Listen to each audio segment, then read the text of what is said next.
Okay, so 3-point row. I'm going to show you a split stance and then a knee supported on the bench option, which is really good if you're having any kind of low back pain. So the biggest thing with a row or dumbbell row is really making sure that we're packing that shoulder down and back. So think of an anti-shrug. I'm going to anti-shrug that shoulder. I'm going to row that dumbbell up, and I want to think about opening up my shoulder joint at the top versus letting my shoulder dive down and forward. Okay, so this split stance, my legs are in a nice split stance position. My hand is pretty much underneath my shoulder. Right, from here, I'm going to anti-shrug that shoulder, bring it down and back. I'm going to row up towards my hip, opening up my shoulder joint at the top and really squeezing my shoulder blade in the back.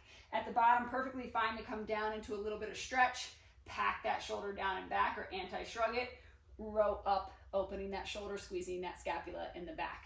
What I don't want, right, is to row here and the front of my shoulder joint dives down and forward. So see the difference there? This is what we don't want. This is what we want, okay? Again, any low back pain, or if you just find it more comfortable, you can totally be on the bench. Hand is underneath that shoulder, knee is underneath that hip. Your other leg is back and out of the way. I'm gonna go into a little bit of stretch, pack that shoulder down and back, row up towards my hip, squeezing my shoulder blade in the back, opening up my shoulder joint at the top.